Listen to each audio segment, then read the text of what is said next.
There's a level of mental and physical strength that makes a person seem invincible. Imagine meeting someone who never breaks, who faces every situation without hesitation, without backing down, without bargaining with themselves.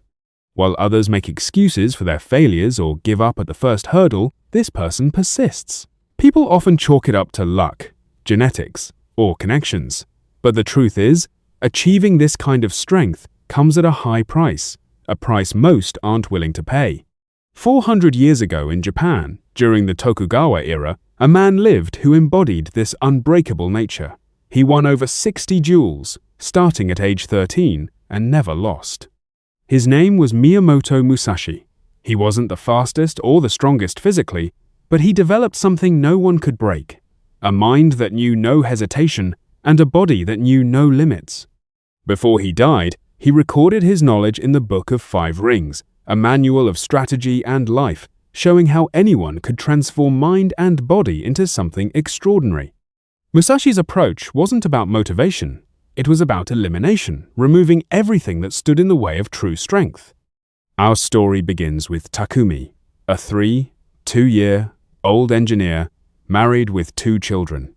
A normal man with a normal life, but Takumi carried a profound weakness. He struggled physically and mentally.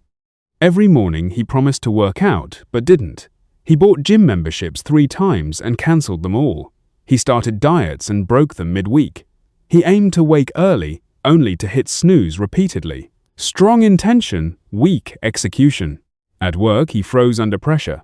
At home he avoided difficult conversations with his wife and left parenting challenges to her. Takumi was living on autopilot, reacting instead of acting, until one day, during a critical meeting, he had a panic attack. Heart racing, hands sweating, room spinning. He had to leave.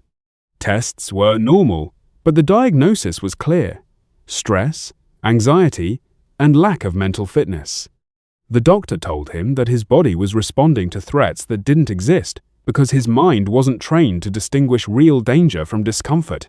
He needed to train his nervous system. Takumi went home and began researching ways to build real mental strength. That's when he discovered Miyamoto Musashi. Unlike a philosophy book, Musashi's Book of 5 Rings was a manual of life applied to warfare. The first lesson Takumi absorbed was the principle of elimination. Musashi advised, "Have no preferences, depend on no single weapon. Strength cannot depend on perfect conditions. If you can only train when conditions are ideal, you are weak. True strength is the ability to perform in any circumstance." Musashi trained with wooden swords, metal swords, 2 swords, 1 sword, and even no sword at all, in sun, rain, heat, and cold, because the enemy doesn't wait for you to be ready. Takumi realized he had always depended on external factors. He could only be productive at the office, eat healthy if someone prepared meals, or exercise when well rested. He decided to eliminate dependencies. He started with simple push-ups, no equipment, no schedule, just body and floor, 20 push-ups every day, anytime, anywhere. The first week was easy. The second week brought soreness, the third week travel, and the fourth week illness. Normally, these obstacles would have ended his streak. But this time, he remembered Musashi's principle: practice must continue regardless of circumstances. He adapted. Fewer push-ups if needed, but never 0. By day 40, Takumi's body had grown stronger, but his mind was still unsettled. Anxiety over work, money, and family responsibility lingered. That's when he discovered Musashi's concept of Joshin, the still mind. In battle, the mind should remain calm, like drinking tea. No excitement, no fear, just presence. Takumi trained to observe rising anxiety without reacting. Each time he felt panic in traffic, meetings, or arguments, he simply noticed the sensation. At first, it was torture. His instincts wanted to run, argue, or react, but he resisted. The first true success came in a meeting where his boss yelled at him. The old Takumi would have frozen, sweated, and stuttered. This time, he remained composed, his voice steady, hands calm. His team was shocked. Takumi had accessed Hyoshin, the mind that does not move. But a calm mind alone is not enough. Musashi taught that strength must reside in the body as well. Takumi ramped up his physical training, 100 push-ups a day for 30 days, pushing his body to limits it had never known. By the end, he could complete the full set in 12 minutes. His body had transformed, but more importantly, his mind had learned the lesson of perseverance. When something seems impossible, you just do it. This is Seninoi, the way of the warrior, not about talent, but eliminating the notion that you can't achieve something if you train hard enough. As his strength grew, Takumi discovered Zanshin, permanent awareness. He learned that battles aren't over when the immediate threat ends. One must remain conscious, always present, never disconnected. After training or completing a task, he paused, integrated lessons, and stayed aware. Within 90 days, Takumi's transformation was noticeable to everyone around him. Co-workers commented on his presence. His wife noticed a profound shift in his demeanor. On day 105, Takumi faced a true test. The company announced layoffs. He could have panicked, but he remained calm, observing the situation without reacting. Musashi called this Foshin, the still mind, unshaken by circumstances. Takumi acted while others panicked, updating his resume, interviewing, and securing multiple offers. His calm reliability led to a promotion at his new job.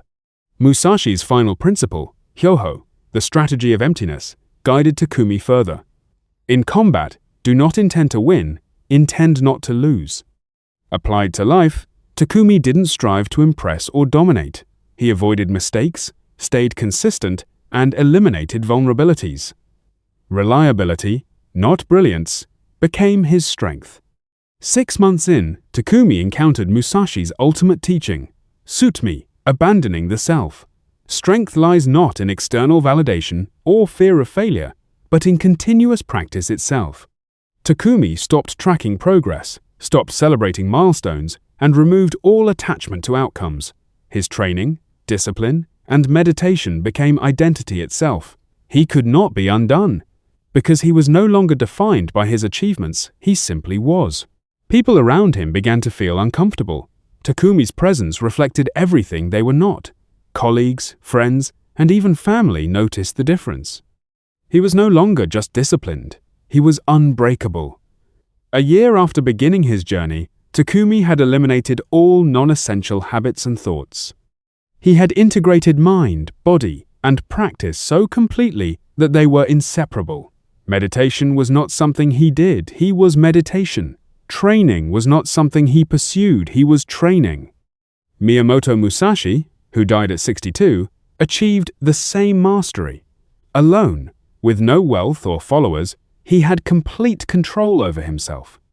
His final words were simple: "I regret nothing." Takumi, following the same principles, had reached that level physically stronger, mentally unshakable, emotionally steady. Strength that scares others is not just a matter of ability, it is the willingness to do what is necessary, to eliminate dependencies, and to make practice inseparable from self. True mastery is not achieved by adding skills, habits, or techniques. It is achieved by removing everything that gets in the way of your essential nature. When training, discipline, and practice become as natural as breathing, you reach a level of strength and presence that seems impossible to others. This is the human potential Musashi demonstrated, and Takumi realized. The difference isn't access to knowledge or physical capability, it's the willingness to pursue the uncomfortable path until strength becomes who you are.